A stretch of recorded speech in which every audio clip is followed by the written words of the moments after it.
예, 오늘의 증시 브리핑 시작하겠습니다. 상승 종목수가 좀 늘어나긴 했는데 그렇다고 뭐 시원스럽게 올라간 날은 또 아니었죠.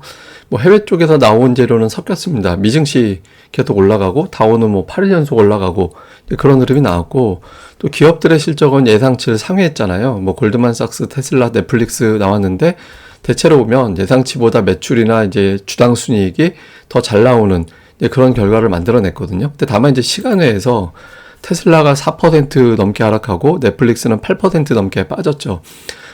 가격 인하 정책 때문에 테슬라의 이익률이 떨어지고 있다. 넷플릭스는 향후에 실적 전망을 장담하기 어렵다. 뭐 이런 어떤 이슈로 종목들이 빠지다 보니까 미증시나 실적 관련된 내용들이 나쁘진 않았지만 우리 증시가 뭐 이것 때문에 힘있게 밀고 올라갈 정도는 아니죠. 그러니까 뭐 중립 정도 되는 상황으로 넘어왔고, 그래도 증시가 그래도 플러스를 낼 수 있었던 동기가 됐던 거는 이제 주요국 인플레이션이 좀 꺾이고 있는 것 같다.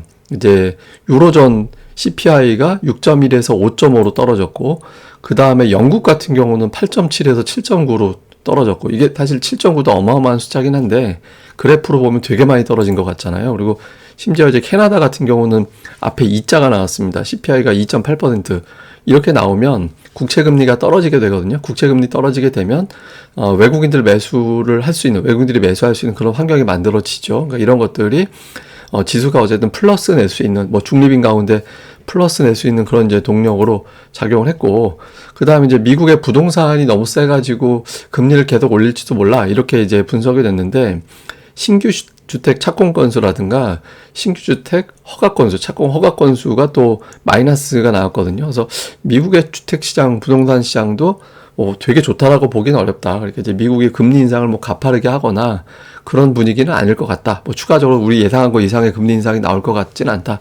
그러니까 이런 점에서 증시가 어쨌든 뭐 플러스 낼 수 있는 그런 환경을 만들어줬습니다. 근데 사실은 오늘 뭐 이런 대외적인 요소보다 국내 변수가 가장 크죠. 수급적인 요인이. 근데 오늘 특징이 뭐가 있었냐면 장중 데이터인데 이게 이제 파란색이 지수고요. 빨간색이 장중 ADR입니다. 근데 보통 이제 파란색 지수가 계속 올라가면 ADR은 떨어지는 그런 경향이 있었거든요. 왜냐하면 지수가 올라갈 때 뭐 에코프로나 LNF, 그다음에 에코프로비엠 이런 종목군들이 지수를 올려주고 그쪽에 수급이 쏠리면서 코스닥은 다른 종목들은 매도하고 그쪽으로 넘어가면서 이게 빠졌었잖아요. 근데 장중에 보면 이제 대략적으로 11시 근처 됐을 때 지수가 더 이상 못 올라갔거든요. 이거 무슨 얘기냐면 이제 2차 전지 쪽에 자금이 집중되다가 더 이상 그쪽으로 안 간 거예요. 근데 ADR은 회복이 됐죠. 그러니까 11시 이후에는 2차 전지 쪽에서는 자금이 나오거나 아니면 공방 정도만 버리고 다른 업종으로 자금이 돌아갔다라는 거죠. 예를 들면 이런 거죠. 그러니까 LNF 같은 경우는 보시다시피 11시부터는 꺾였잖아요. 11시부터는 꺾여서 내려오면서 주가가 흘러내렸는데, 근데 지수가 안 빠졌죠. 보통 저렇게 되면 지수가 빠져야 되는데, 예를 들면 이제 반도체 업종 같은 경우 보면은 10시, 11시 뭐 이 구간 넘어가면서 쭉 하고 올라가 버렸죠. 그러니까 2차 전지 쪽에서 별로 재미가 없다 보니까 그쪽에서 자금이 나와서 아예 그냥 현금화 시키는 게 아니라 다른 쪽으로 넘어가고 있다라는 겁니다. 그래서 2차 전지 거래 대금이 조금만 줄어들면 다른 종목들이 움직일 수 있는 공간이 열리게 되고, 오늘 이제 그런 현상이 나오면서 코스닥이 2차 전지주 마이너스에도 불구하고 이제 지수 자체는 상승할 수 있었고 상승 종목수가 또 많아지는 그런 결과를 냈던 것 같습니다. 다만 이제 조금 아쉬운 건 거래 대금이 어마어마해요. 그러니까 이게 지금 세 종목 거래 대금이 벌써 저게 3조 한 8천억 되잖아요. 그리고 이제 4위까지 거래 대금을 따지면 거의 한 4조 5천억 정도 되거든요. 근데 저 거래 대금이 빅3의 거래 대금이 한 2조 원대 이하로 좀 떨어져 줘야 됩니다. 떨어져 줘야 상승 종목이 굉장히 많아지는 그런 국면으로 갈 수 있거든요. 그래서 어제 대비는 거래 대금이 좀 줄긴 했지만 여전히 세 종목이나 1조 원이 넘는 그런 상태이기 때문에 이게 더 줄어들어야 코스닥의 상승 종목수가 향후에 더 늘어날 수 있다. 뭐 이것도 우리가 또 봐야 될 것 같습니다.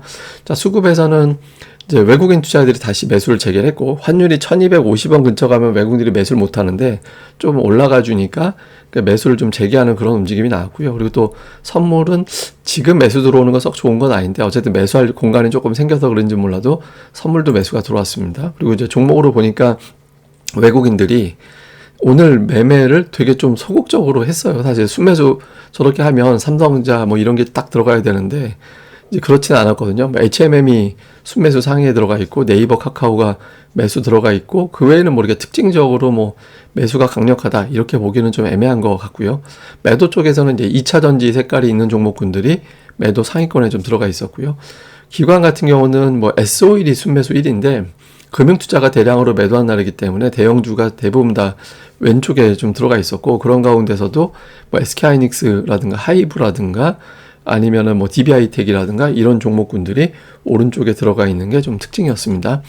코스닥은 이제 외국인들은 오늘 뭐 좀 분명했죠. 그러니까 2차 전지 팔고 그 중에 좀 덜 올라 있는 일부 2차 전지 종목군들을 좀 매수하는 그런 움직임이 좀 있었고, 그 다음에 뭐 이제 LOT 베큐움이라든가 FST라든가 이런 이제 새롭게 이제 HBM 관련된 종목으로 분류가 되는 종목군들을 좀 사들이는 그런 형태를 좀 보였고요. 기관 같은 경우는 이제 뭐 AI 관련주, 그다음에 이제 2차 전지는 선별적으로 좀 담는 그런 모습이 좀 있었고, 역시 기관 쪽도 뭐 원익 IPS, PSK 홀딩스, 뭐 제우스 이런 종목군들, 또 HBM 관련된 종목으로 엮을 수 있는 몇몇 종목군들을 또 매수를 하는, 뭐 그 제우스나 PSK 홀딩스 같은 경우는 HBM으로 엮이는 종목이잖아요. 그러니까 그런 종목군들을 좀 선별적으로 담는 이제 그런 움직임들이 좀 있었던 것 같습니다. 자, 이슈를 정리해 보면 빅테크 실적 발표가 이제 시작이 됐죠. 이런 가운데, 그러니까 빅테크도 빅테크지만 제가 항상 러셀 2000 지수를 보라고 말씀을 드리잖아요.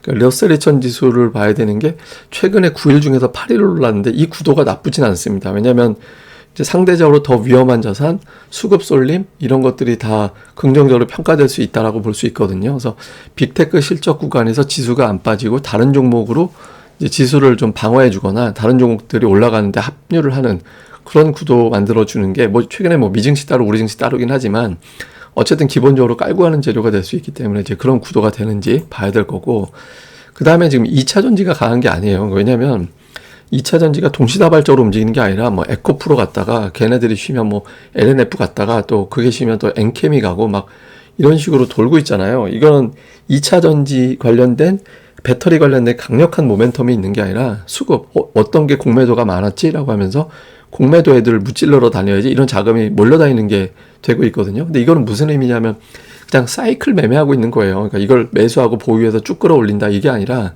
이제 거기서 하나의 사이클을 먹겠다 이런 거기 때문에, 이게 이제 여기에만 자금이 막 몰려가는 게 아니라 이제 그쪽으로 쳐다보고 있을 때 다른 업종 쪽도 같이 또 움직이는 그런 시도들이 나올 수 있거든요. 그래서 2차 전지 외에 다른 쪽에 어떤 거래 대금이 증가되는 업종들도 자꾸 체크를 좀 해봐야 됩니다. 그래서 여기에 이제 자꾸 시선이 좀 빼앗기면 안 될 것 같다. 오늘은 뭐 HBM이나 이제 엔터 이런 종목군들이 좀 움직이긴 했는데, 그 외에도 이렇게 뭐 예를 들어서 SK바이오팜 같은 제약주 이런 것들이 또 반응하고 막 이렇게 계속 돌고 있잖아요. 그래서 근데 이게 도는 게 아니라 한쪽에서 계속 매수가 일관되게 들어가는 종목들이 나올 겁니다. 이런 것들을 좀 볼 필요가 있다. 이렇게 보시면 되겠습니다. 사실 오늘의 차트는 제가 다우지수 8일 연속 올라갔기 때문에 그 이후에 봤더니 뭐 한 달이 됐든 3개월이 됐든 추가적으로 오를 확률이 높다. 이걸 준비했는데 저는 이거보다 오늘은 이거를 봐야 될 것 같아요. 이게 고객 예탁금 추이거든요. 감소하던 예탁금이 요 이제 3월에 증가가 되면서 이때 이제 어떤 현상이 나타나냐면 2차 전지주 1차 급등 이후에 2차 급등을 이 예탁금이 이제 급등시키는, 그러니까 2차 전지가 가네? 그러니까 그걸 보고 자금이 들어오고 그 들어온 자금이 2차 전지를 추가로 급등시키는 그런 현상이 나타났거든요. 근데 지금 보시면 예탁금이 안 늘어요.